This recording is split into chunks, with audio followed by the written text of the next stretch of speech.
السلام علیکم ورحمۃ اللہ وبرکاتہ۔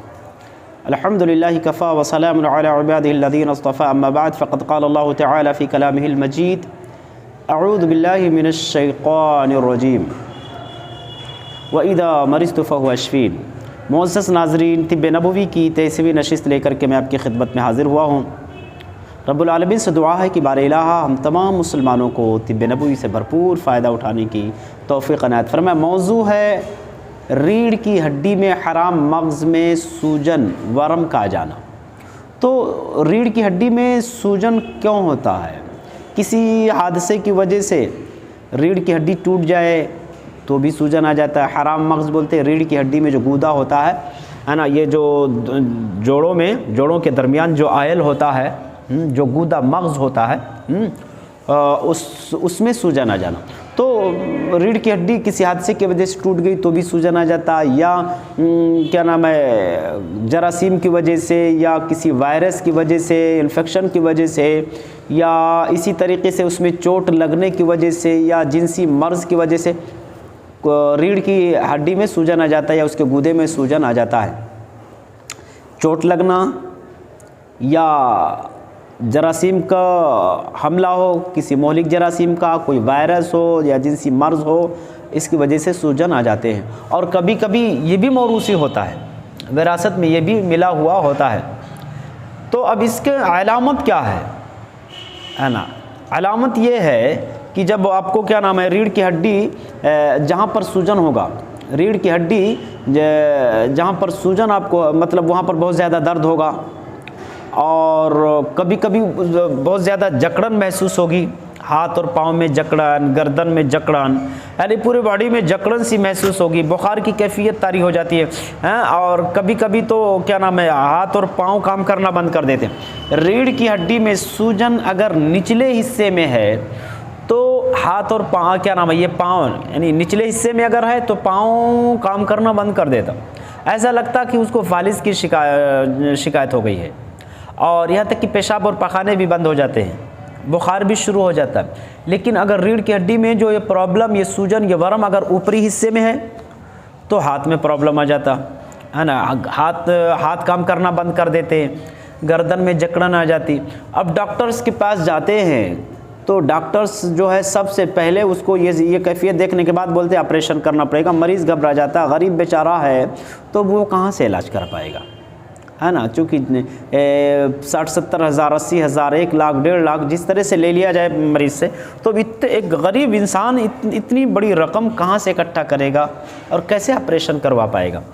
تو حضرات، اس کا جو میرے تجربے میں جو میں نے دیکھا ہے کہ جس جگہ پر درد ہو، ریڑھ کی ہڈی میں جہاں پر سوجن ہو یا جہاں پر درد ہو، آپ اپنا وہاں ہاتھ رکھیں، ہاتھ رکھ کر کے اللہ کے نبی نے ایک دعا بتائی ہے، وہ دعا استعمال کریں۔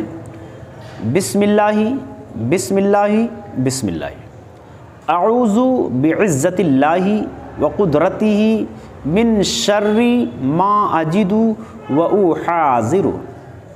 3 مرتبہ بسم اللہ بسم اللہ کہیں، بسم اللہ بسم اللہ بسم اللہ۔ اس کے بعد یہ دعا پڑھیں، اعوذ بعزت اللہ وقدرتہ من شر ما اجد واحاذر۔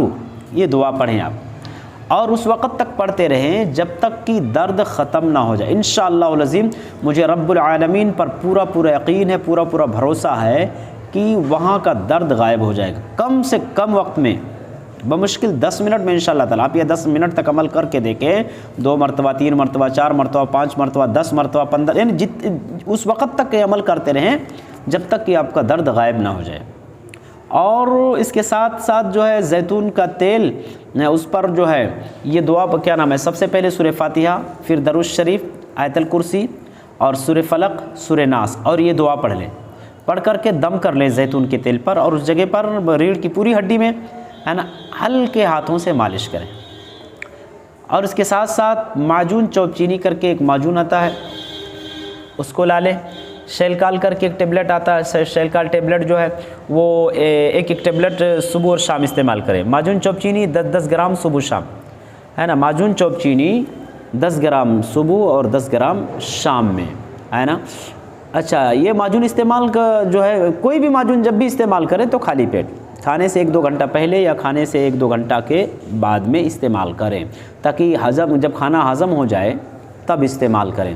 اور یہ شیلکال جو ہے یہ کھانے کے بعد لیں، صبح اور شام یہ بھی شیلکال ٹیبلٹ ایک لیں انشاءاللہ العظیم۔ اللہ کے ذات سے امید ہے کہ یہ کم سے کم پیسے میں اللہ رب العالمین کو اگر شفا منظور ہے تو کم سے کم پیسے میں کم سے کم وقت میں آسانی کے ساتھ ٹھیک ہو جائیں گے۔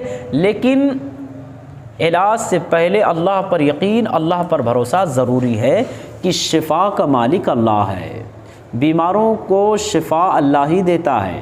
جب تک اللہ رب العالمین کا حکم نہ ہو کوئی دوا کوئی دعا آپ کو شفا نہیں دے سکتی۔ یعنی دعا اگر آپ کو شفا دیتی تو اللہ کے حکم سے، دوا میں اگر شفا کا اثر پیدا ہوتا تو اللہ کی مرضی سے، اللہ کے حکم سے۔ جب اللہ ہی کے حکم سے دعا شفا دیتی اور دوا شفا دیتی ہے تو سب سے پہلے اللہ رب العالمین پر بھروسہ اور یقین کرتے اس سے مانگے کیوں نہ، اس سے شفا کیوں نہ مانگے۔ تو اللہ رب العالمین پر توکل اور بھروسہ ضروری ہے، کیونکہ اللہ کی مرضی کے بغیر کوئی ڈاکٹر، کوئی دوا، کوئی حکیم، کوئی دعا کسی کو شفا نہیں پہنچا سکتے۔ ہم اللہ سے دعا کرتے ہیں کہ بار الہ ہم تمام مسلمانوں کو ایسے تمام مہلک بیماریوں سے محفوظ رکھے۔ آمین۔ السلام علیکم ورحمۃ اللہ وبرکاتہ۔